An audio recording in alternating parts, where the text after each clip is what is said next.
ਸਤਿ ਸ਼੍ਰੀ ਅਕਾਲ। ਤੁਸੀਂ ਵੇਖ ਰਹੇ ਹੋ ਟੀਵੀ ਪੰਜਾਬ ਤੇ ਮੈਂ ਹਾਂ ਤੁਹਾਡੇ ਨਾਲ ਇੰਦਰਪ੍ਰੀਤ ਕੌਰ ਪੰਨੂ। ਖਬਰਾਂ ਦੇ ਇਸ ਬੁਲੇਟਿਨ ਦੇ ਵਿੱਚ ਤੁਹਾਡਾ ਸਵਾਗਤ ਹੈ। ਸਭ ਤੋਂ ਪਹਿਲਾਂ ਝਾਤ ਮਾਰਦੇ ਹਾਂ ਅੱਜ ਦੀਆਂ ਚੋਣਵੀਆਂ ਖਬਰਾਂ ਦੇ ਉੱਪਰ। ਸਰੀ ਦੀ ਵਿਸਾਖੀ ਪਰੇਡ ਹੋਈ ਰੱਦ, ਨਹੀਂ ਹੋਵੇਗਾ ਇਸ ਵਾਰ ਦਾ ਸਮਾਗਮ। ਵਿਨੀਪੈਗ ਦੇ ਵਿੱਚ ਪੰਜਾਬੀ ਨੂੰ ਕੀਤਾ ਗਿਆ ਚਾਰਜ, ਧੋਖਾਧੜੀ ਦੇ ਮਾਮਲੇ ਦੇ ਵਿੱਚ ਕੀਤਾ ਗਿਆ ਚਾਰਜ। ਰੋਜਰ ਤੇ ਸ਼ਾਹ ਦੇ ਰਲੇਵੇਂ ਦੇ ਉੱਪਰ ਜਗਮੀਤ ਸਿੰਘ ਦਾ ਬਿਆਨ, ਰਲੇਵੇਂ ਦੇ ਨਾਲ ਆਮ ਲੋਕਾਂ ਨੂੰ ਨਹੀਂ ਹੋਵੇਗਾ ਕੋਈ ਲਾਭ। 19 ਸਾਲ ਦੇ ਮੁੰਡੇ ਤੇ ਲੱਗੇ ਪਹਿਲੇ ਦਰਜੇ ਦੇ ਚਾਰਜ, ਵਿਦਿਆਰਥਣ ਦੀ ਮੌਤ ਦੇ ਕਾਰਨ ਲੱਗੇ ਚਾਰਜ। ਦੱਖਣੀ ਫਲੋਰੀਡਾ ਦੇ ਵਿੱਚ ਵਾਪਰਿਆ ਹਾਦਸਾ, ਕਾਰ ਤੇ ਡਿੱਗਿਆ ਛੋਟਾ ਜਹਾਜ਼। ਆਰਸੀਐਮਪੀ ਕਰ ਰਹੀ ਗੁੰਮਸ਼ੁਦਾ ਔਰਤ ਦੀ ਭਾਲ, ਸਰੀ ਦੀ ਇਸ ਔਰਤ ਦਾ ਨਾਮ ਅਨੀਤਾ ਜਿੰਦਲ। ਸਰੀ ਦੇ ਵਿੱਚ ਇਸ ਵਾਰ ਦੀ ਵਿਸਾਖੀ ਪਰੇਡ ਰੱਦ ਕਰ ਦਿੱਤੀ ਗਈ ਹੈ। ਇਸ ਵਾਰ ਵਿਸਾਖੀ ਦੇ ਉੱਪਰ ਸਮਾਗਮ ਨਹੀਂ ਹੋਵੇਗਾ। ਇਸ ਦਾ ਕਾਰਨ ਕੋਵਿਡ-19 ਪੈਂਡੈਮਿਕ ਹੈ। ਦੱਸ ਦਈਏ ਕਿ 2020 ਦੇ ਦੌਰਾਨ ਵੀ ਵਿਸਾਖੀ ਪਰੇਡ ਨਹੀਂ ਹੋ ਸਕੀ ਸੀ। ਜਿਹੜੇ ਗੁਰਦੁਆਰਾ ਸਾਹਿਬ ਦੇ ਪ੍ਰਧਾਨ ਨੇ ਉਹਨਾਂ ਵੱਲੋਂ ਜਾਣਕਾਰੀ ਦਿੱਤੀ ਗਈ ਹੈ ਕਿ ਕਰੋਨਾ ਵਾਇਰਸ ਦੇ ਇਹਨਾਂ ਹਾਲਾਤਾਂ ਦੇ ਵਿੱਚ ਇਹ ਸੁਰੱਖਿਅਤ ਨਹੀਂ ਹੋਵੇਗਾ ਕਿ ਲੋਕਾਂ ਦਾ ਇਕੱਠ ਕੀਤਾ ਜਾਵੇ। ਇਹ ਦਿਹਾੜਾ ਪਰਿਵਾਰ ਦੇ ਨਾਲ ਘਰਾਂ ਵਿੱਚ ਬੈਠ ਕੇ ਮਨਾਇਆ ਜਾਵੇਗਾ। ਜਿਹੜਾ ਸਮਾਗਮ ਕਰਾਇਆ ਜਾਏਗਾ ਜਾਨੀ ਸਮਾਰੋਹ ਹੋਵੇਗਾ ਉਸ ਨੂੰ ਬ੍ਰਾਡਕਾਸਟ ਕੀਤਾ ਜਾਵੇਗਾ। ਉਮੀਦ ਜਤਾਈ ਜਾ ਰਹੀ ਹੈ ਕਿ 2022 ਦੇ ਵਿੱਚ ਫਿਰ ਤੋਂ ਵਿਸਾਖੀ ਪਰੇਡ ਕੀਤੀ ਜਾਵੇਗੀ। ਸਰੀ ਦੇ ਵਿੱਚ ਨਹੀਂ ਹੋਵੇਗੀ ਇਸ ਵਾਰ ਦੀ ਵਿਸਾਖੀ ਪਰੇਡ। ਜੀ ਹਾਂ, 2020 ਦੇ ਵਾਂਗ ਹੀ ਇਸ ਸਾਲ ਹੋਣ ਵਾਲੀ ਵਿਸਾਖੀ ਪਰੇਡ ਵੀ ਰੱਦ ਕਰ ਦਿੱਤੀ ਗਈ ਹੈ। ਇਸ ਦਾ ਕਾਰਨ ਹੈ ਕਰੋਨਾ ਵਾਇਰਸ। ਇਹ ਸਮਾਗਮ 24 ਅਪ੍ਰੈਲ ਨੂੰ ਹੋਣ ਵਾਲਾ ਸੀ। ਸਮਾਗਮ ਕਰਵਾਉਣ ਵਾਲੇ ਮੋਹਤਵਾਰਾਂ ਨੇ ਦੱਸਿਆ ਹੈ ਕਿ ਇਸ ਦੌਰਾਨ ਨਿਊਟਨ ਦੇ ਵਿੱਚ 1.5 ਮਿਲੀਅਨ ਦੇ ਕਰੀਬ ਤੱਕ ਲੋਕਾਂ ਦਾ ਇਕੱਠ ਹੋਵੇਗਾ, ਜੋ ਕਿ ਇਸ ਕਰੋਨਾ ਦੇ ਦੌਰਾਨ ਸੁਰੱਖਿਅਤ ਨਹੀਂ ਹੈ। ਗੁਰਦੁਆਰਾ ਸਾਹਿਬ ਦਸ਼ਮੇਸ਼ ਦਰਬਾਰ ਦੇ ਪ੍ਰਧਾਨ ਮੋਨਿੰਦਰ ਸਿੰਘ ਨੇ ਦੱਸਿਆ ਕਿ ਇਸ ਦਾ ਕੋਈ ਵੀ ਦੂਸਰਾ ਰਸਤਾ ਨਹੀਂ ਹੈ ਕਿ ਵਿਸਾਖੀ ਸਮਾਗਮ ਕਰਾਇਆ ਜਾਵੇ। ਉਨ੍ਹਾਂ ਕਿਹਾ ਕਿ ਅਸੀਂ ਇਹ ਵਿਸਾਖੀ ਦਾ ਦਿਹਾੜਾ ਆਪਣੇ ਪਰਿਵਾਰਕ ਮੈਂਬਰਾਂ ਦੇ ਨਾਲ ਸੁਰੱਖਿਅਤ ਮਨਾਵਾਂਗੇ। ਜੋ ਪ੍ਰੋਗਰਾਮ ਹੋਵੇਗਾ ਉਸ ਨੂੰ ਬ੍ਰਾਡਕਾਸਟ ਕੀਤਾ ਜਾਵੇਗਾ। ਉਨ੍ਹਾਂ ਵੱਲੋਂ ਆਸ ਪ੍ਰਗਟਾਈ ਗਈ ਹੈ ਕਿ 2022 ਦੇ ਦੌਰਾਨ ਫਿਰ ਤੋਂ ਸਰੀ ਵਿਸਾਖੀ ਖਾਲਸਾ ਪਰੇਡ ਕੱਢੀ ਜਾਵੇਗੀ। ਦੱਸੀਏ ਕਿ ਕੈਨੇਡਾ ਦੇ ਵਿੱਚ ਕੋਵਿਡ-19 ਦੇ ਚੱਲਦਿਆਂ ਵੱਖ-ਵੱਖ ਸਮਾਗਮਾਂ ਨੂੰ ਰੱਦ ਕੀਤਾ ਗਿਆ। ਉਹ ਇਸ ਕਰਕੇ ਕਿਉਂਕਿ ਜਦੋਂ ਲੋਕਾਂ ਦਾ ਇਕੱਠ ਹੁੰਦਾ ਹੈ ਤੇ ਵਾਇਰਸ ਫੈਲਣ ਦਾ ਖਤਰਾ ਹੋਰ ਵੀ ਵੱਧ ਜਾਂਦਾ ਹੈ। 2020 ਦੇ ਦੌਰਾਨ ਵੀ ਵਿਸਾਖੀ ਪਰੇਡ ਨੂੰ ਰੱਦ ਕੀਤਾ ਗਿਆ ਸੀ ਅਤੇ ਇਸ ਸਾਲ ਵੀ ਇਹ ਅਪਡੇਟ ਜਾਰੀ ਕਰ ਦਿੱਤੀ ਗਈ ਹੈ ਕਿ ਇਹ ਸਮਾਗਮ ਨਹੀਂ ਕਰਵਾਇਆ ਜਾਵੇਗਾ। ਵਿਨੀਪੈਗ ਦੇ ਵਿੱਚ ਲਿਮੋ ਸਰਵਿਸਿਜ਼ ਦੇ ਮਾਲਕ ਰੁਪਿੰਦਰ ਸਿੰਘ ਬਰਾੜ ਨੂੰ ਚਾਰਜ ਕੀਤਾ ਗਿਆ। ਇਸ ਪੰਜਾਬੀ ਦੇ ਉੱਪਰ ਦੋਸ਼ ਹਨ ਕਿ ਇਸ ਦੇ ਵੱਲੋਂ ਵੱਖ-ਵੱਖ ਕ੍ਰੈਡਿਟ ਕਾਰਡ ਦੇ ਰਾਹੀਂ ਧੋਖਾਧੜੀ ਕੀਤੀ ਜਾਂਦੀ ਰਹੀ ਹੈ। ਇਸ ਦੇ ਚੱਲਦਿਆਂ ਹੁਣ ਇਸ ਨੂੰ ਚਾਰਜ ਕੀਤਾ ਗਿਆ। ਵਿਨੀਪੈਗ ਦੇ ਵਿੱਚ ਇੱਕ ਪੰਜਾਬੀ ਨੂੰ ਫਰਾਡ ਦੇ ਦੋਸ਼ ਹੇਠ ਚਾਰਜ ਕੀਤਾ ਗਿਆ ਹੈ। ਇਸ ਵਿਅਕਤੀ ਦਾ ਨਾਮ ਰੁਪਿੰਦਰ ਸਿੰਘ ਬਰਾੜ ਹੈ। ਇਸ ਦੇ ਉੱਪਰ ਦੋਸ਼ ਹੈ ਕਿ ਇਸ ਵੱਲੋਂ ਕ੍ਰੈਡਿਟ ਕਾਰਡ ਦੇ ਰਾਹੀਂ ਫਰਾਡ ਕੀਤਾ ਗਿਆ। ਇਹ ਵਿਅਕਤੀ ਵਿਨੀਪੈਗ ਦੇ ਵਿੱਚ ਇੱਕ ਲਿਮੋਜ਼ਿਨ ਕੰਪਨੀ ਹਾਲੀਵੁੱਡ ਲਿਮੋ ਸਰਵਿਸਿਜ਼ ਦਾ ਮਾਲਕ ਹੈ। ਇਸ ਦੀ ਉਮਰ 36 ਸਾਲ ਦੱਸੀ ਗਈ ਹੈ। ਵਿਨੀਪੈਗ ਪੁਲਿਸ ਵੱਲੋਂ ਇਸ ਵਿਅਕਤੀ ਦੇ ਨਾਲ ਸੰਬੰਧਿਤ 2 ਸਾਲਾਂ ਦੀ ਜਾਂਚ ਕੀਤੀ ਗਈ, ਜਿਸ ਤੋਂ ਬਾਅਦ ਬਹੁਤ ਸਾਰੇ ਧੋਖਾਧੜੀ ਅਤੇ ਮਨੀ ਲਾਂਡਰਿੰਗ ਦੇ ਦੋਸ਼ਾਂ ਦੇ ਤਹਿਤ ਇਸ ਨੂੰ ਚਾਰਜ ਕੀਤਾ ਗਿਆ ਹੈ। ਰੁਪਿੰਦਰ ਸਿੰਘ ਬਰਾੜ ਵੱਖ-ਵੱਖ ਤਰੀਕੇ ਦੇ ਨਾਲ ਲੱਖਾਂ ਡਾਲਰ ਦੀ ਧੋਖਾਧੜੀ ਕਰਦਾ ਸੀ। ਵਿਨੀਪੈਗ ਪੁਲਿਸ ਵੱਲੋਂ ਜੋ ਜਾਣਕਾਰੀ ਦਿੱਤੀ ਗਈ ਹੈ ਉਸ ਦੇ ਮੁਤਾਬਕ 2 ਜੁਲਾਈ 2018 ਅਤੇ 10 ਅਕਤੂਬਰ 2019 ਦੇ ਵਿਚਕਾਰ 23 ਵੱਖ-ਵੱਖ ਕ੍ਰੈਡਿਟ ਕਾਰਡਸ ਦੀ ਵਰਤੋਂ ਦੇ ਨਾਲ ਇਸ ਵਿਅਕਤੀ ਵੱਲੋਂ ਅਣਅਧਿਕਾਰਿਤ ਲੈਣ ਦੇਣ ਕੀਤਾ ਗਿਆ ਸੀ। ਇਸ ਲਿਮੋ ਸਰਵਿਸਿਜ਼ ਵੱਲੋਂ 1 ਮਿਲੀਅਨ ਦੇ ਕਰੀਬ ਡਾਲਰ ਜੋ ਕਿ ਧੋਖਾਧੜੀ ਰਾਹੀਂ ਇਕੱਠੇ ਕੀਤੇ ਗਏ ਸਨ। ਇਸ ਤੋਂ ਬਾਅਦ ਵੱਖ-ਵੱਖ ਬੈਂਕ ਖਾਤਿਆਂ ਦੇ ਵਿੱਚ ਇਹਨਾਂ ਨੂੰ ਟ੍ਰਾਂਸਫਰ ਕੀਤਾ ਗਿਆ ਸੀ। ਸੋ ਵਿਨੀਪੈਗ ਪੁਲਿਸ ਵੱਲੋਂ ਜੋ ਜਾਣਕਾਰੀ ਦਿੱਤੀ ਗਈ ਹੈ ਉਸ ਦੇ ਮੁਤਾਬਕ ਕ੍ਰੈਡਿਟ ਕਾਰਡ ਦੇ ਰਾਹੀਂ ਫਰਾਡ ਕਰਨ ਦੇ ਦੋਸ਼ ਹੇਠ ਇਸ ਰੁਪਿੰਦਰ ਸਿੰਘ ਬਰਾੜ ਨੂੰ ਚਾਰਜ ਕੀਤਾ ਗਿਆ ਹੈ। ਰੋਜਰ ਅਤੇ ਸ਼ਾਹ ਟੈਲੀਕਾਮ ਕੰਪਨੀਜ਼ ਦੇ ਰਲੇਵੇਂ ਤੋਂ ਬਾਅਦ ਐਨਡੀਪੀ ਲੀਡਰ ਜਗਮੀਤ ਸਿੰਘ ਦਾ ਬਿਆਨ ਸਾਹਮਣੇ ਆਇਆ। ਉਹਨਾਂ ਕਿਹਾ ਕਿ ਇਸ ਦੇ ਨਾਲ ਆਮ ਲੋਕਾਂ ਨੂੰ ਜਾਨੀ ਕੈਨੇਡੀਅਨਸ ਨੂੰ ਫਾਇਦਾ ਨਹੀਂ ਹੋਵੇਗਾ, ਬਲਕਿ ਜਿਹੜੇ ਕਾਰਪੋਰੇਟ ਸੈਕਟਰ ਹੈ ਉਸ ਨੂੰ ਇਸ ਦੇ ਨਾਲ ਪ੍ਰੋਫਿਟ ਹੋਵੇਗਾ। ਦੱਸ ਦਈਏ ਕਿ 2019 ਦੀਆਂ ਚੋਣਾਂ ਦੇ ਵਿੱਚ ਜੋ ਇੰਟਰਨੈਟ ਦੇ ਵੱਧ ਕੀਮਤ ਹੈ ਉਹ ਇੱਕ ਮੁੱਦਾ ਸੀ। ਜਗਮੀਤ ਸਿੰਘ ਵੱਲੋਂ ਇਹ ਮੁੱਦਾ ਚੁੱਕਿਆ ਵੀ ਗਿਆ ਸੀ, ਜਿਸ ਤੋਂ ਬਾਅਦ ਬਾਕੀ ਵੱਖ-ਵੱਖ ਪਾਰਟੀਆਂ ਵੱਲੋਂ ਆਪਣੇ ਮੈਨੀਫੈਸਟੋ ਦੇ ਵਿੱਚ ਇਸ ਨੂੰ ਸ਼ਾਮਿਲ ਕੀਤਾ ਗਿਆ। ਲਿਬਰਲਸ ਵੱਲੋਂ ਨਵਦੀਪ ਬੈਂਸ ਨੂੰ ਇਸ ਮਾਮਲੇ ਦੇ ਬਾਰੇ ਵਿੱਚ ਜ਼ਿੰਮੇਵਾਰੀ ਦਿੱਤੀ ਗਈ ਸੀ, ਪਰ ਇਸ ਦੇ ਉੱਪਰ ਜ਼ਿਆਦਾ ਕੁਝ ਨਹੀਂ ਹੋ ਸਕਿਆ। ਜੇਕਰ ਜੋ ਹੁਣ ਕੈਨੇਡਾ ਦੇ ਵਿੱਚ ਚੋਣਾਂ ਹੋਣੀਆਂ ਨੇ ਉਸ ਤੋਂ ਪਹਿਲਾਂ ਪ੍ਰਧਾਨ ਮੰਤਰੀ ਟਰੂਡੋ ਵੱਲੋਂ ਇਸ ਦਾ ਹੱਲ ਨਹੀਂ ਕੱਢਿਆ ਗਿਆ ਤਾਂ ਹੋ ਸਕਦਾ ਹੈ ਕਿ ਇਹਨਾਂ ਚੋਣਾਂ ਦੇ ਵਿੱਚ ਵੀ ਇਹ ਇੱਕ ਵੱਡਾ ਮੁੱਦਾ ਹੋਵੇ। ਕੈਨੇਡਾ ਦੀਆਂ 2 ਵੱਡੀਆਂ ਕੇਬਲ ਕੰਪਨੀਆਂ ਰੋਜਰ ਅਤੇ ਸ਼ਾਹ ਮਰਜ ਹੋਣ ਜਾ ਰਹੀਆਂ ਹਨ। ਦੋਹਾਂ ਵੱਲੋਂ 26 ਬਿਲੀਅਨ ਡਾਲਰ ਦੀ ਜੁਆਇਨ ਹੋਣ ਦੇ ਲਈ ਡੀਲ ਕੀਤੀ ਗਈ ਹੈ। ਦੱਸ ਦਈਏ ਕਿ ਸ਼ਾਹ ਦੇਸ਼ ਦੀ ਚੌਥੀ ਵੱਡੀ ਟੈਲੀਕਾਮ ਸਰਵਿਸ ਪ੍ਰੋਵਾਈਡਰ ਕੰਪਨੀ ਹੈ। ਇਸ ਮਰਜਰ ਦੇ ਬਾਰੇ ਵਿੱਚ ਐਨਡੀਪੀ ਲੀਡਰ ਜਗਮੀਤ ਸਿੰਘ ਦਾ ਬਿਆਨ ਸਾਹਮਣੇ ਆਇਆ ਹੈ। ਜਗਮੀਤ ਸਿੰਘ ਨੇ ਕਿਹਾ ਕਿ ਇਸ ਦੇ ਨਾਲ ਕੈਨੇਡੀਅਨਸ ਦੀ ਬਜਾਏ ਵੱਡੇ ਕਾਰਪੋਰੇਟਸ ਨੂੰ ਫਾਇਦਾ ਹੋਵੇਗਾ। ਇਸ ਦੇ ਨਾਲ ਹੀ ਉਹਨਾਂ ਨੇ ਕਿਹਾ ਕਿ ਵੱਡੀਆਂ ਟੈਲੀਕਾਮ ਕੰਪਨੀਆਂ ਨੂੰ ਕਾਫੀ ਜ਼ਿਆਦਾ ਪ੍ਰੋਫਿਟ ਵੀ ਹੋਵੇਗਾ। ਦੱਸੀਏ ਕਿ ਮਰਜਰ ਫਾਈਨਲ ਹੋਣ ਤੋਂ ਪਹਿਲਾਂ ਇਸ ਨੂੰ 3 ਰੈਗੂਲੇਟਰੀ ਅਪਰੂਵਲਸ ਦਾ ਸਾਹਮਣਾ ਕਰਨਾ ਪਵੇਗਾ। ਜ਼ਿਕਰਯੋਗ ਹੈ ਕਿ 2019 ਦੀਆਂ ਚੋਣਾਂ ਦੇ ਦੌਰਾਨ ਕੈਨੇਡਾ ਦੇ ਵਿੱਚ ਇੰਟਰਨੈਟ ਦੇ ਵੱਧ ਚਾਰਜ ਇੱਕ ਵੱਡਾ ਮੁੱਦਾ ਸੀ। ਇਸ ਦੇ ਬਾਅਦ ਐਨਡੀਪੀ ਲੀਡਰ ਜਗਮੀਤ ਸਿੰਘ ਵੱਲੋਂ ਇਹ ਮੁੱਦਾ ਚੁੱਕਿਆ ਵੀ ਗਿਆ, ਜਿਸ ਤੋਂ ਬਾਅਦ ਬਾਕੀ ਪਾਰਟੀਆਂ ਨੇ ਵੀ ਆਪਣੇ ਮੈਨੀਫੈਸਟੋ ਦੇ ਵਿੱਚ ਇਸ ਨੂੰ ਸ਼ਾਮਿਲ ਕੀਤਾ। ਲਿਬਰਲ ਸਰਕਾਰ ਵੱਲੋਂ ਨਵਦੀਪ ਬੈਂਸ ਨੂੰ ਇਸ ਬਾਰੇ ਵਿੱਚ ਜ਼ਿੰਮੇਵਾਰੀ ਸੌਂਪੀ ਗਈ, ਪਰ ਇਸ ਮਾਮਲੇ ਦੇ ਉੱਪਰ ਬਹੁਤਾ ਕੁਝ ਨਹੀਂ ਹੋਇਆ, ਜਾਣੀ ਕਿ ਇੰਟਰਨੈਟ ਦੇ ਚਾਰजेस ਨਹੀਂ ਘੱਟ ਹੋਏ। ਨਵਦੀਪ ਬੈਂਸ ਵੱਲੋਂ ਅਸਤੀਫਾ ਦੇ ਦਿੱਤਾ ਗਿਆ ਅਤੇ ਹੁਣ ਐਨਡੀਪੀ ਲੀਡਰ ਜਗਮੀਤ ਸਿੰਘ ਵੱਲੋਂ ਇੱਕ ਵਾਰ ਫਿਰ ਤੋਂ ਇਹ ਮੁੱਦਾ ਚੁੱਕਿਆ ਗਿਆ। ਜੇਕਰ ਪ੍ਰਧਾਨ ਮੰਤਰੀ ਜਸਟਿਨ ਟਰੂਡੋ ਇਸ ਮੁੱਦੇ ਦਾ ਹੱਲ ਨਹੀਂ ਕਰਦੇ ਤੇ ਹੋ ਸਕਦਾ ਹੈ ਕਿ ਹੁਣ ਆਉਣ ਵਾਲੀਆਂ ਕੈਨੇਡਾ ਦੀਆਂ ਚੋਣਾਂ ਦੇ ਵਿੱਚ ਇਹ ਇੱਕ ਵੱਡਾ ਮੁੱਦਾ ਹੋਵੇਗਾ। ਇੱਕ 19 ਸਾਲ ਦੇ ਨੌਜਵਾਨ ਵੱਲੋਂ ਆਪਣੀ ਕਲਾਸ ਦੀ ਵਿਦਿਆਰਥਣ ਦੇ ਉੱਪਰ ਚਾਕੂ ਦੇ ਨਾਲ ਹਮਲਾ ਕੀਤਾ ਗਿਆ। ਇਸ ਲੜਕੀ ਨੂੰ ਹਸਪਤਾਲ ਲੈ ਕੇ ਜਾਇਆ ਗਿਆ, ਪਰ ਜਾਨ ਨਹੀਂ ਬਚਾਈ ਜਾ ਸਕੀ, ਜਿੱਥੇ ਹਸਪਤਾਲ ਦੇ ਵਿੱਚ ਲੜਕੀ ਦੀ ਮੌਤ ਹੋ ਗਈ। ਹੁਣ ਜੋ ਜਾਣਕਾਰੀ ਸਾਹਮਣੇ ਆਈ ਹੈ, ਇਸ 19 ਸਾਲ ਦੇ ਲੜਕੇ ਨੂੰ ਇਸ ਦੋਸ਼ ਦੇ ਹੇਠ ਚਾਰਜ ਕੀਤਾ ਗਿਆ। ਇਸ ਦੇ ਉੱਪਰ ਪਹਿਲੇ ਦਰਜੇ ਦੇ ਚਾਰਜ ਲਗਾਏ ਗਏ। ਪਰਿਵਾਰ ਵੱਲੋਂ ਲੜਕੀ ਦੀ ਫਿਊਨਰਲ ਦੇ ਵਾਸਤੇ ਇੱਕ ਫੰਡ ਦੀ ਸ਼ੁਰੂਆਤ ਕੀਤੀ ਗਈ ਹੈ। ਐਲਬਰਟਾ ਦੀ ਵਿਦਿਆਰਥਣ ਦੇ ਮਰਡਰ ਦੇ ਚੱਲਦਿਆਂ ਇੱਕ 19 ਸਾਲਾ ਨੌਜਵਾਨ ਦੇ ਉੱਪਰ ਫਰਸਟ ਡਿਗਰੀ ਮਰਡਰ ਚਾਰਜ ਲੱਗੇ ਹਨ। ਹਾਂ, ਇਸ 19 ਸਾਲ ਦੇ ਵਿਅਕਤੀ ਨੂੰ ਇੱਕ ਨਾਬਾਲਗ ਲੜਕੀ ਦੀ ਮੌਤ ਦੇ ਮਾਮਲੇ ਦੇ ਵਿੱਚ ਚਾਰਜ ਕੀਤਾ ਗਿਆ। ਪੁਲਿਸ ਵੱਲੋਂ ਜੋ ਜਾਣਕਾਰੀ ਦਿੱਤੀ ਗਈ ਉਸ ਦੇ ਮੁਤਾਬਕ ਉਹਨਾਂ ਨੂੰ 10 ਵਜੇ ਤੋਂ ਪਹਿਲਾਂ ਕ੍ਰਿਸਟ ਦ ਕਿੰਗ ਸਕੂਲ ਦੇ ਵਿੱਚ ਬੁਲਾਇਆ ਗਿਆ ਸੀ, ਜਿੱਥੇ 17 ਸਾਲ ਦੀ ਲੜਕੀ ਨੂੰ ਉਸਦੇ ਸਾਥੀ ਵਿਦਿਆਰਥੀ ਵੱਲੋਂ ਚਾਕੂ ਮਾਰਿਆ ਗਿਆ। ਇਹ ਘਟਨਾ ਕਲਾਸਰੂਮ ਦੀ ਹੈ। ਇਸ ਲੜਕੀ ਦੀ ਪਹਿਚਾਣ ਜੈਨੀਫਰ ਦੇ ਤੌਰ ਦੇ ਉੱਪਰ ਹੋਈ ਹੈ। ਇਸ ਲੜਕੀ ਨੂੰ ਗੰਭੀਰ ਇੰਜਰੀਜ਼ ਦੇ ਚੱਲਦਿਆਂ ਹਸਪਤਾਲ ਦੇ ਵਿੱਚ ਲੈ ਕੇ ਜਾਇਆ ਗਿਆ। ਲੜਕੀ ਨੂੰ ਯੂਨੀਵਰਸਿਟੀ ਆਫ ਐਲਬਰਟਾ ਹਸਪਤਾਲ ਲੈ ਕੇ ਜਾਇਆ ਗਿਆ, ਜਿੱਥੇ ਉਸ ਦੀ ਜਾਨ ਨਹੀਂ ਬਚ ਸਕੀ ਅਤੇ ਲੜਕੀ ਦੀ ਮੌਤ ਹੋ ਗਈ। ਪੁਲਿਸ ਵੱਲੋਂ ਜਾਣਕਾਰੀ ਦਿੱਤੀ ਗਈ ਕਿ ਵਿਕਟਮ ਅਤੇ ਸਸਪੈਕਟ ਇੱਕ ਦੂਸਰੇ ਨੂੰ ਜਾਣਦੇ ਸਨ। ਜਿਸ 19 ਸਾਲਾ ਨੌਜਵਾਨ ਵੱਲੋਂ ਲੜਕੀ ਨੂੰ ਚਾਕੂ ਮਾਰਿਆ ਗਿਆ, ਉਹ ਸਕੂਲ ਤੋਂ ਫਰਾਰ ਹੋ ਗਿਆ, ਪਰ ਉਸ ਤੋਂ ਥੋੜੀ ਦੇਰ ਬਾਅਦ ਉਸ ਨੂੰ ਨੇੜਿਓਂ ਅਰੈਸਟ ਕਰ ਲਿਆ ਗਿਆ, ਜਾਣੀ ਕਿ ਪੁਲਿਸ ਵੱਲੋਂ ਗ੍ਰਿਫਤਾਰ ਕੀਤਾ ਗਿਆ। ਇਸ ਸਸਪੈਕਟ ਦਾ ਨਾਮ ਡਾਇਲਨ ਦੱਸਿਆ ਗਿਆ, ਜਿਸ ਨੂੰ ਇਸ ਮਾਮਲੇ ਦੇ ਵਿੱਚ ਚਾਰਜ ਕੀਤਾ ਗਿਆ ਹੈ। ਦੱਸ ਦਈਏ ਕਿ ਡਾਇਲਨ ਕਸਟਡੀ ਦੇ ਵਿੱਚ ਹੀ ਰਹੇਗਾ। ਲੜਕੀ ਦੇ ਪਰਿਵਾਰ ਵੱਲੋਂ ਫਿਊਨਰਲ ਦੇ ਵਾਸਤੇ ਗੋ ਫੰਡ ਵੀ ਚਲਾਇਆ ਜਾ ਰਿਹਾ ਹੈ। ਇਸ ਦੇ ਵਾਸਤੇ ਉਹਨਾਂ ਕੋਲ ਹੁਣ ਤੱਕ $25,000 ਇਕੱਠੇ ਹੋ ਚੁੱਕੇ ਹਨ ਅਤੇ ਹੁਣ ਉਹਨਾਂ ਵੱਲੋਂ ਹੋਰ $15,000 ਇਕੱਠੇ ਕੀਤੇ ਜਾਣੇ ਹਨ। ਮਾਮਲਾ ਦੱਖਣੀ ਫਲੋਰੀਡਾ ਤੋਂ ਸਾਹਮਣੇ ਆਇਆ, ਜਿੱਥੇ ਇੱਕ ਹਾਦਸਾ ਵਾਪਰਿਆ। ਸੜਕ ਦੇ ਉੱਪਰ ਇੱਕ ਕਾਰ ਜਾ ਰਹੀ ਸੀ ਕਿ ਉਸ ਦੇ ਉੱਪਰ ਅਚਾਨਕ ਆਸਮਾਨ ਤੋਂ ਇੱਕ ਛੋਟਾ ਜਹਾਜ਼ ਆ ਕੇ ਡਿੱਗ ਗਿਆ।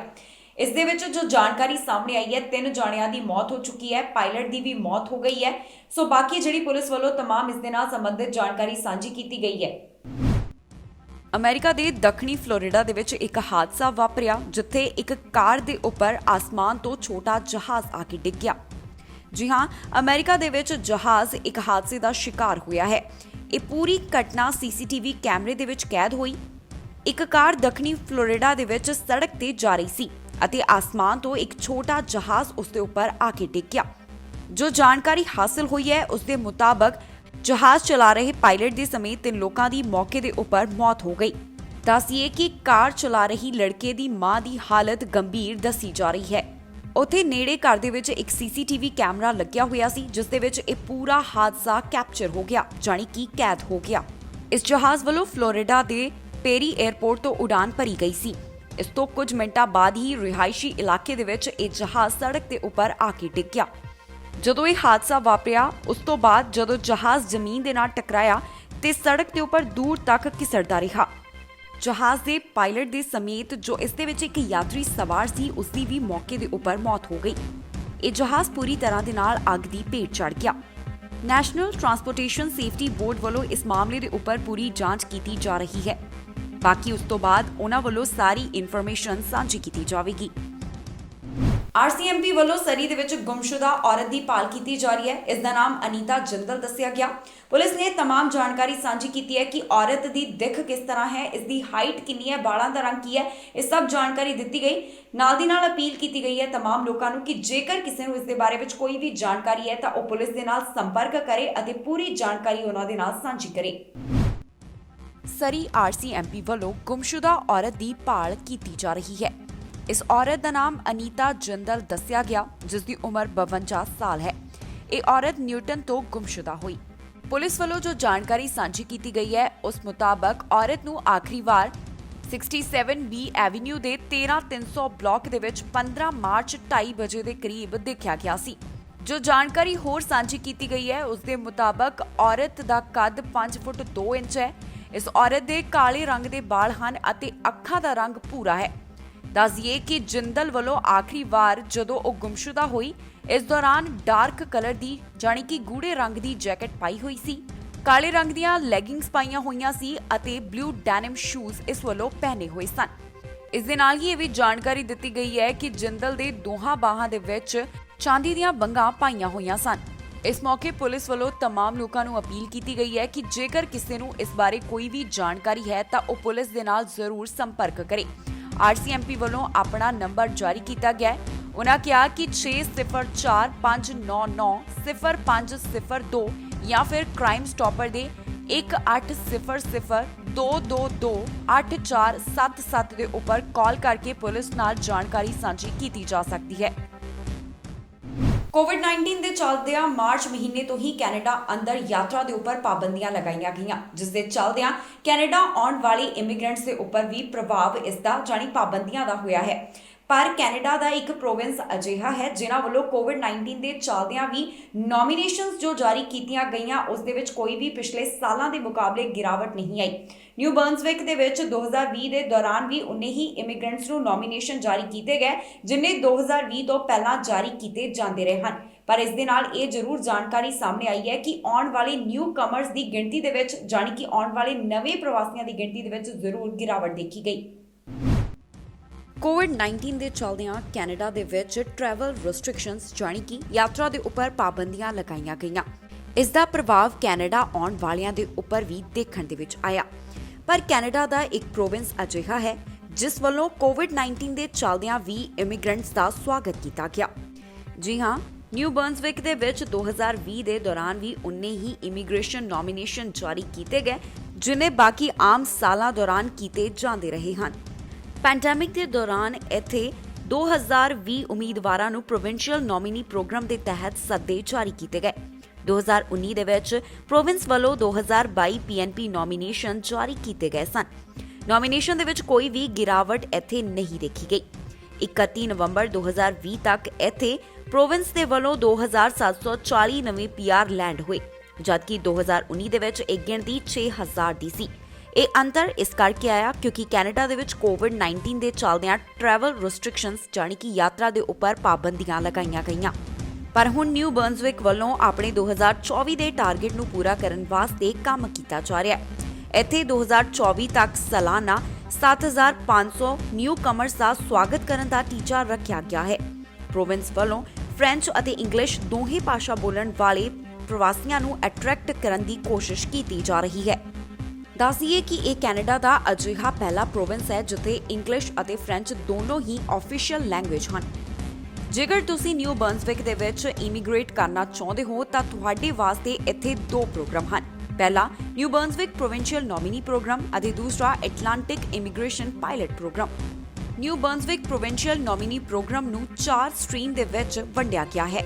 ਇਹ 4 ਸਟਰੀਮ ਹਨ: express entry label market stream, skilled worker with employer support stream, postgraduate entrepreneurial stream ਅਤੇ entrepreneurial stream। ਕੈਨੇਡਾ ਦੇ ਵੱਖ-ਵੱਖ ਪ੍ਰੋਵਿੰਸ ਤੋਂ ਕਿੰਨੇ ਕਰੋਨਾ ਵਾਇਰਸ ਦੇ ਮਾਮਲੇ ਸਾਹਮਣੇ ਆਏ, ਇਸ ਖਬਰ ਦੇ ਵਿੱਚ ਜਾਣਕਾਰੀ ਤੁਹਾਡੇ ਨਾਲ ਸਾਂਝੀ ਕਰਾਂਗੇ। ਦੱਸ ਦਈਏ ਕਿ ਓਨਟਾਰੀਓ ਦੇ ਵਿੱਚ ਕਰੋਨਾ ਵਾਇਰਸ ਦੀ ਤੀਸਰੀ ਲਹਿਰ ਦੀ ਸ਼ੁਰੂਆਤ ਹੋ ਚੁੱਕੀ ਹੈ। ਇਸ ਦੇ ਬਾਰੇ ਹਸਪੀਟਲ ਐਸੋਸੀਏਸ਼ਨ ਨੇ ਜਾਣਕਾਰੀ ਦਿੱਤੀ ਹੈ। ਇੱਥੇ 1000 ਤੋਂ ਵੱਧ ਮਾਮਲੇ ਅੱਜ ਵੀ ਦਰਜ ਕੀਤੇ ਗਏ, ਪਰ ਨਾਲ ਦੀ ਨਾਲ ਚਿੰਤਾ ਇਸ ਗੱਲ ਦੀ ਵੀ ਹੈ ਕਿ ਕਰੋਨਾ ਵਾਇਰਸ ਵੇਰੀਐਂਟ ਦੇ ਨਾਲ ਸੰਬੰਧਿਤ ਮਾਮਲੇ ਵੀ ਇੱਥੇ ਲਗਾਤਾਰ ਵਧਦੇ ਜਾ ਰਹੇ ਨੇ। ਬਾਕੀ ਪ੍ਰੋਵਿੰਸ ਤੋਂ ਕਿੰਨੇ ਮਾਮਲਿਆਂ ਦੀ ਪੁਸ਼ਟੀ ਹੋਈ ਹੈ, ਜਾਣੋ ਇਸ ਖਬਰ ਦੇ ਰਾਹੀਂ। ਓਨਟਾਰੀਓ ਦੇ ਵਿੱਚ ਕੋਰੋਨਾ ਵਾਇਰਸ ਦੇ 24 ਘੰਟਿਆਂ ਦੌਰਾਨ 1074 ਮਾਮਲੇ ਸਾਹਮਣੇ ਆਏ। ਦੱਸ ਦਈਏ ਕਿ ਪਹਿਲਾਂ ਹੀ ਐਲਾਨ ਕੀਤਾ ਜਾ ਚੁੱਕਿਆ ਹੈ ਕਿ ਓਨਟਾਰੀਓ ਦੇ ਵਿੱਚ ਕੋਰੋਨਾ ਵਾਇਰਸ ਦੀ ਤੀਸਰੀ ਲਹਿਰ ਦੀ ਸ਼ੁਰੂਆਤ ਹੋ ਗਈ ਹੈ, ਕਿਉਂਕਿ ਇੱਥੇ ਕੋਵਿਡ-19 ਵੇਰੀਐਂਟ ਦੇ ਨਾਲ ਸੰਬੰਧਿਤ ਮਾਮਲੇ ਵੀ ਲਗਾਤਾਰ ਵਧਦੇ ਜਾ ਰਹੇ ਨੇ। ਟੋਰਾਂਟੋ ਤੋਂ 313, ਪੀਲ ਰੀਜਨ ਤੋਂ 199, ਯਾਰਕ ਰੀਜਨ ਤੋਂ 101 ਮਾਮਲਿਆਂ ਦੀ ਪੁਸ਼ਟੀ ਹੋਈ ਹੈ। ਬੀਤੇ 24 ਘੰਟਿਆਂ ਦੌਰਾਨ 28,526 ਦੇ ਕਰੀਬ ਕੋਰੋਨਾ ਵਾਇਰਸ ਟੈਸਟ ਕੀਤੇ ਗਏ। ਕ੍ਰਿਟੀਕਲ ਕੇਅਰ ਸਰਵਿਸਿਜ਼ ਓਨਟਾਰੀਓ ਵੱਲੋਂ ਜੋ ਜਾਣਕਾਰੀ ਦਿੱਤੀ ਗਈ ਉਸ ਦੇ ਮੁਤਾਬਕ 18 ਨਵੇਂ ਮਰੀਜ਼ ਕੋਰੋਨਾ ਵਾਇਰਸ ਦੇ ਨਾਲ ਜੁੜੇ ਹੋਏ ਹਸਪਤਾਲ ਦੇ ਵਿੱਚ ਭਰਤੀ ਹੋਏ, ਜੋ ਕਿ ਬੀਤੇ 24 ਘੰਟਿਆਂ ਦੇ ਬਾਰੇ ਵਿੱਚ ਜਾਣਕਾਰੀ ਦਿੱਤੀ ਗਈ। ਓਨਟਾਰੀਓ ਦੇ ਵਿੱਚ ਯੂਕੇ ਵੇਰੀਐਂਟ ਦੇ ਨਾਲ ਸੰਬੰਧਿਤ 1131 ਮਾਮਲੇ ਹੁਣ ਤੱਕ ਸਾਹਮਣੇ ਆ ਚੁੱਕੇ ਨੇ। ਨਵੇਂ ਆਏ ਮਾਮਲਿਆਂ ਦੇ ਵਿੱਚ 367 ਮਾਮਲੇ ਸਕੂਲ ਰਿਲੇਟਡ ਹਨ, ਜਿਨ੍ਹਾਂ ਵਿੱਚੋਂ 301 ਵਿਦਿਆਰਥੀ ਅਤੇ 66 ਸਟਾਫ ਮੈਂਬਰ ਸ਼ਾਮਲ ਹਨ। ਜੋ ਬੀਤੇ 24 ਘੰਟਿਆਂ ਦੌਰਾਨ ਇਸ ਵਾਇਰਸ ਦੇ ਕਾਰਨ ਲੋਕਾਂ ਦੀ ਜਾਨ ਗਈ ਹੈ, ਉਸ ਦੇ ਨਾਲ ਹੁਣ ਤੱਕ ਦਾ ਮੌਤ ਦਾ ਅੰਕੜਾ ਪ੍ਰੋਵਿੰਸ ਦੇ ਵਿੱਚ 7173 ਪਹੁੰਚ ਗਿਆ। ਕਿਊਬੈਕ ਦੇ ਵਿੱਚ 594 ਕੋਰੋਨਾ ਵਾਇਰਸ ਦੇ ਮਾਮਲੇ ਸਾਹਮਣੇ ਆਏ ਅਤੇ ਇਸ ਦੇ ਨਾਲ ਹੀ 10 ਮੌਤਾਂ ਰਿਕਾਰਡ ਕੀਤੀਆਂ ਗਈਆਂ। ਦੱਸ ਦਈਏ ਕਿ ਹੁਣ ਤੱਕ ਪ੍ਰੋਵਿੰਸ ਦੇ ਵਿੱਚ 2,98,186 ਦੇ ਕਰੀਬ ਕੋਰੋਨਾ ਦੇ ਮਾਮਲੇ ਸਾਹਮਣੇ ਆ ਚੁੱਕੇ ਨੇ ਅਤੇ ਹੁਣ ਤੱਕ 10,550 ਜਾਨਾਂ ਇਸ ਵਾਇਰਸ ਦੇ ਕਰਕੇ ਜਾ ਚੁੱਕੀਆਂ ਨੇ। ਹਸਪਤਾਲ ਦੇ ਵਿੱਚ 553 ਦੇ ਕਰੀਬ ਮਰੀਜ਼ ਹਨ, ਜਿਨ੍ਹਾਂ ਵਿੱਚੋਂ 96 ਇੰਟੈਂਸਿਵ ਕੇਅਰ ਅਧੀਨ ਹਨ। ਜੋ ਜਾਣਕਾਰੀ ਮਿਲੀ ਹੈ ਉਸ ਦੇ ਮੁਤਾਬਕ ਬੀਤੇ 24 ਘੰਟਿਆਂ ਦੌਰਾਨ 26,595 ਡੋਜ਼ਸ ਦਿੱਤੀਆਂ ਗਈਆਂ। ਮੈਨੀਟੋਬਾ ਦੇ ਵਿੱਚ ਕੋਵਿਡ-19 ਰਿਲੀਫ ਦੇ ਤੌਰ ਦੇ ਉੱਪਰ ਟੂਰਿਜ਼ਮ ਹਸਪਿਟੈਲਿਟੀ ਸੈਕਟਰ ਨੂੰ $8 ਮਿਲੀਅਨ ਦਿੱਤੇ ਜਾਣਗੇ। ਇਸ ਦਾ ਐਲਾਨ ਪ੍ਰੀਮੀਅਰ ਵੱਲੋਂ ਕੀਤਾ ਗਿਆ ਹੈ। ਕੈਨੇਡਾ ਦੇ ਵਿੱਚ ਹੁਣ ਤੱਕ 9,15,000 ਦੇ ਕਰੀਬ ਕੁੱਲ ਕੋਰੋਨਾ ਦੇ ਮਾਮਲੇ ਸਾਹਮਣੇ ਆ ਚੁੱਕੇ ਨੇ। ਹੁਣ ਤੱਕ 22,514 ਦੇ ਕਰੀਬ ਜਾਨਾਂ ਇਸ ਵਾਇਰਸ ਦੇ ਕਰਕੇ ਜਾ ਚੁੱਕੀਆਂ ਨੇ। ਕੈਨੇਡਾ ਦੇ ਵਿੱਚ ਹੁਣ ਤੱਕ ਦਾ ਰਿਕਵਰੀ ਰੇਟ ਜਾਣੀ ਕਿ ਰਿਕਵਰਡ ਹੋਏ ਲੋਕਾਂ ਦੀ ਗਿਣਤੀ 8,61,000 ਹੈ।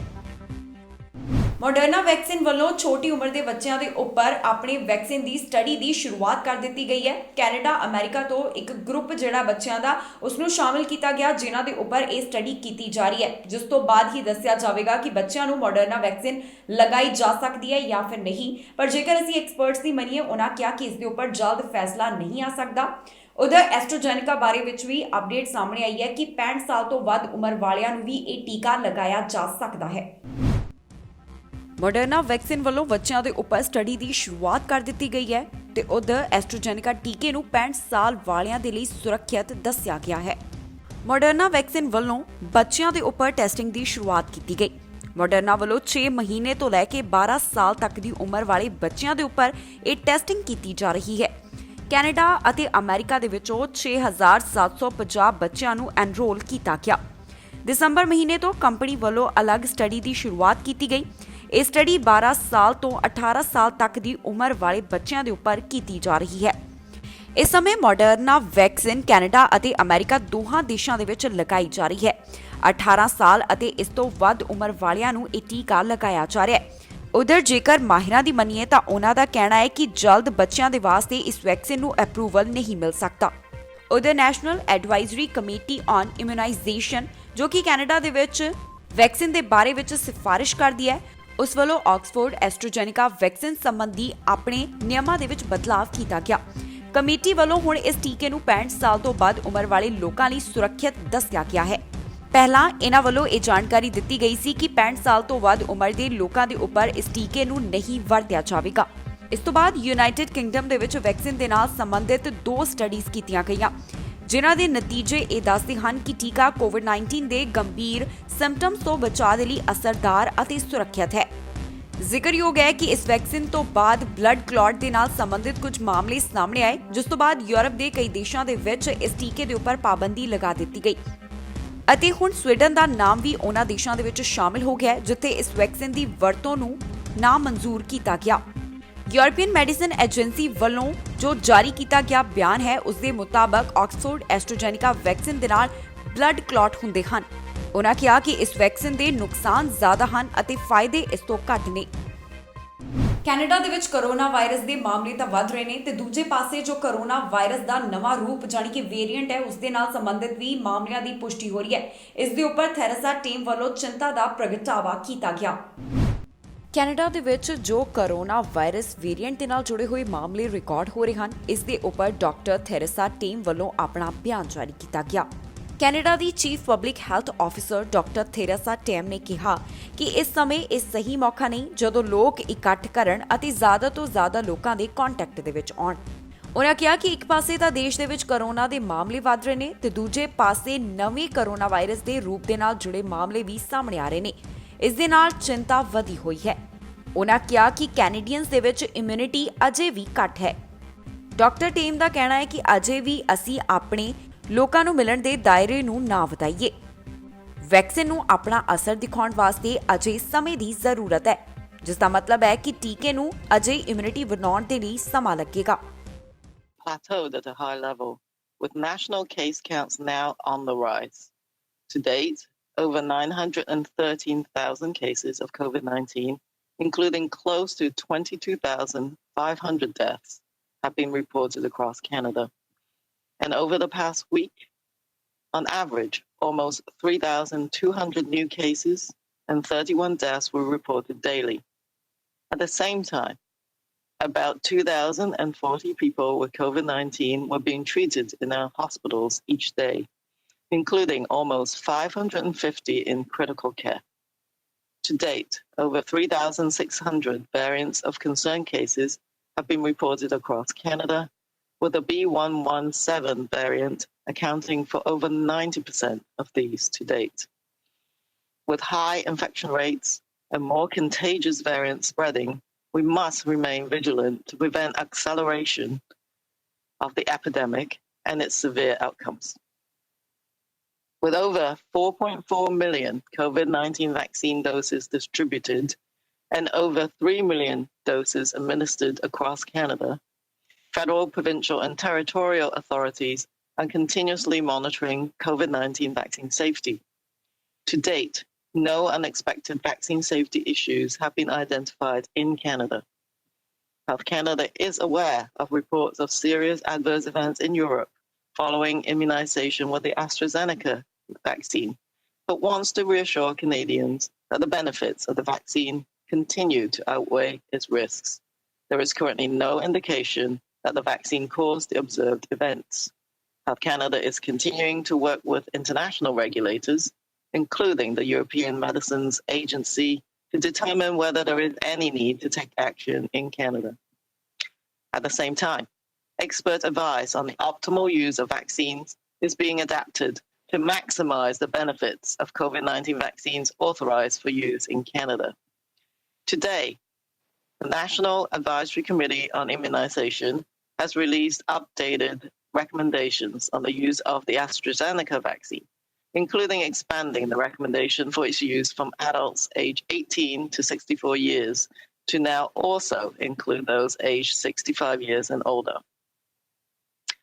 As an estimated over 380 million COVID vaccine doses have been administered worldwide, the science is continuing to emerge on real-world use, providing us a greater understanding of the safety and effectiveness of these vaccines across the population.